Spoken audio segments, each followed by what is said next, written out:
This is a F25 dealer service. It's a 20-hour service, so it's a new engine. And the first thing to do is open with a 40mm spanner the oil drain nut. Make sure you don't lose the washer and it comes out. Once that's fully drained, plug it back in, hand tighten, not too tight. Off with the filter now. It will be a bit messy. Make sure that you're using a rag underneath to catch it, and wet the new O-ring when you put the new one on with some oil. Hand tight again, open the filler cap. You can see some of the overhead rockers there, and what we're going to do is fill it using the dipsticks. This is the Yamaha synthetic 4-stroke oil.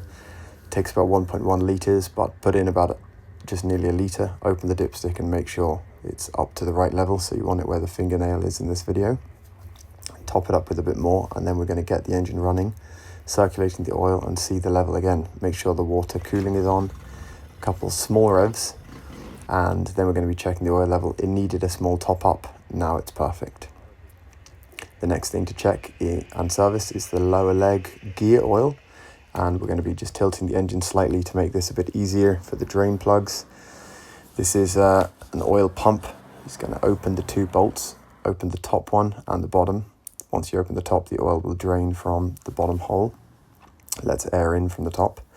Let that drain for a few minutes. On a full service, these washers would be replaced, but because it's such a new engine, the 20-hour service doesn't need it. SAE 90 GL4 gear oil, and just pump it in from the bottom until it runs clear out the top with no more bubbles. Then replace the top bolt first so that it stops air leaking back in and prevents the drain, followed by the bottom one. You can see this is quite thick oil. It doesn't seep out without the air. Tighten these hand tight. They don't need to be torqued. Just make sure that they're not too loose, and don't over tighten them. It is an aluminium leg. Back up to run it again, a few tests, and do the inspections around. Make sure all of the cables are good and she's running and sounding okay. Next thing is just tighten the tensioner. I wanted this a little bit tighter on the steering tensioner. Just give it about a quarter of a turn, half a turn. This is onto the front of the engine. Once that's done, she'll be a bit tighter when you lock it on the transom, and it'll be like cruise control.